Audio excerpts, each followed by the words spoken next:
Hello, everybody. A warm welcome and thanks to everybody watching this video. My name is Diya Patel. I'm 14 years old, and today I want to clear some misconceptions surrounding the topic of red wine. Before we begin, I would like to remind you once again that I am 14 years old, and being a law abiding citizen, I have never tried red wine. All this information comes solely from research and research alone. If I accidentally mislabel or misinterpret alcoholics, please kindly correct me in the comments below, and I humbly ask you to please don't hold it against me. Thank you. This project is about the negative effects of drinking red wine in moderation for the assumed purpose of health benefit. It should be an already established fact that overconsumption and addiction of alcoholics is incredibly degenerative to our health. So this video will not delve too deep into that topic, as it is an entirely different subject altogether. I wouldn't recommend drinking alcoholics at all, but if you ever do choose to, you should drink responsibly. Let's start off with the basics.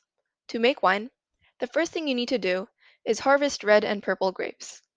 Next, smash them all up so you have a nice big barrel of grape smoothie sludge. Then, your grape smoothie is fermented in a barrel for a number of weeks, creating a chemical reaction that produces an alcohol content of about 12 to 15%. Finally, the juices are separated from the grape skins using a wine press. And there you have it, red wine at its finest.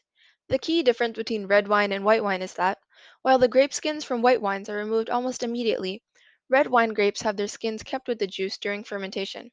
This allows red wine, and red wine only, not white wine, to keep some of the antioxidants that you would get in the fresh fruit, which is part of the reasoning behind why multiple people think that drinking red wine in moderation is actually healthier than abstaining from alcohol entirely. In fact, when 1,000 adults were questioned on whether or not they believed moderated wine drinking was better for the heart than abstaining from alcohol completely, 76% said they thought it was. In the same poll, when the people were also asked if they knew about the AHA's or American Heart Association's recommended limits for daily wine consumption, only 30% claimed that they did. For reference, the American Heart Association advises no more than 8 ounces of wine per day for men and 4 ounces of wine per day for women. This roughly equates to a recommended daily alcohol limit. In case you didn't know, you really shouldn't drink more than that. Not in one day at least.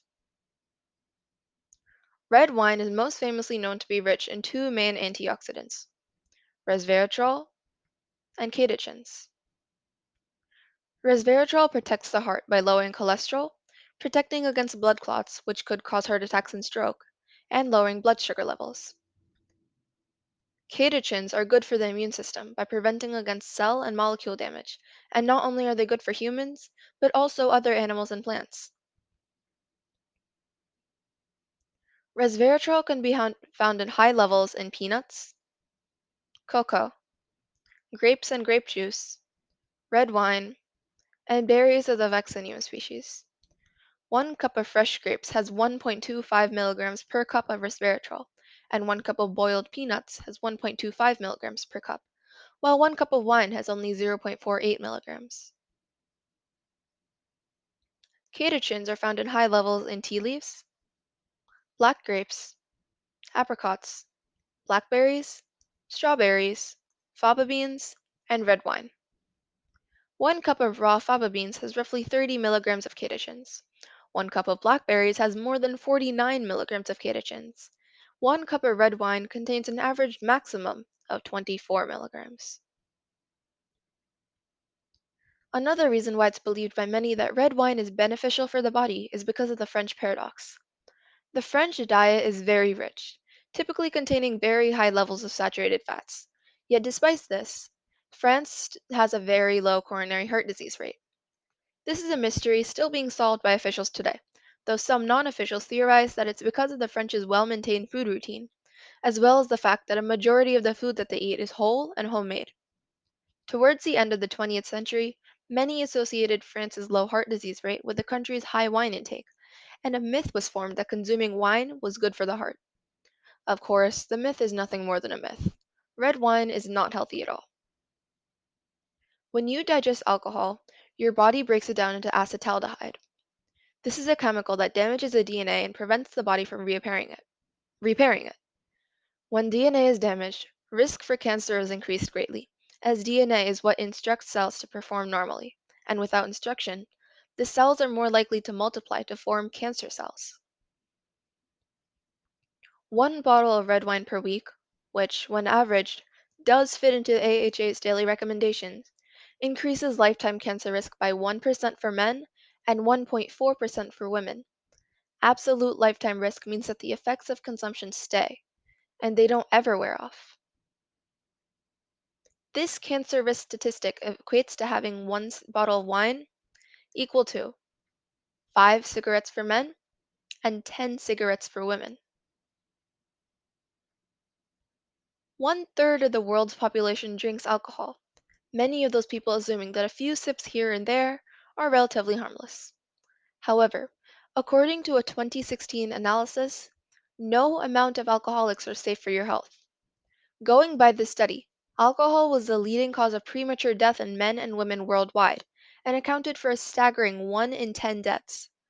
These deaths include alcohol related cancers and cardiovascular diseases, infectious diseases, traffic accidents, unintentional injuries such as drowning and fires, and intentional injuries such as violence and self harm. This led the scientists who conducted the study to conclude that even small amounts of alcohol consumption led to health loss. But at least red wine is vegan, right? That's gotta count for something. After all, wine is just boozy grape juice. Unfortunately, that's not true. What the label on the bottle doesn't ever address is red wine isn't always suitable for vegans, or even vegetarians either. The following ingredients are often added to wines as finding agents: casein protein, albumin, gelatin, and isinglass. The darker red color represents the unvegan or unvegetarianness of each additive. Here's another fun fact you probably don't want to know. Isinglass isn't any old fish protein. It comes from a certain body part. More specifically, the bladder. Here's a little summary.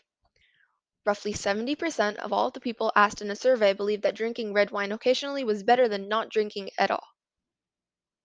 Out of all those people, only 30% knew about the American Heart Association's recommendations for drinking. The two main antioxidants found in red wine, resveratrol and catechins, are found in much higher concentrations in certain fresh, not stored in a basement for 20 years foods, such as peanuts, fresh grapes, and blackberries. The very basis of the myth that moderated consumption of red wine was good for your heart was due to the French paradox. But, as the paradox is still a mystery today, the correlation had no factual proof. Alcoholics of all types cause global health loss and account for the premature deaths of a shocking 1 in every 10 people. And several red wines are technically not suitable for vegetarians or vegans. So, what are you doing? Now that every possible excuse you could have for drinking your booze is gone, just don't do it. Here's a little rhyme to remember: don't drink your wine. You will be fine. This is the homework that Dia assigns. Stay sober, it's fun. And in the long run, you will be happier than everyone. And here are my references, more references, more references. And thank you so very much to everybody who watched this presentation.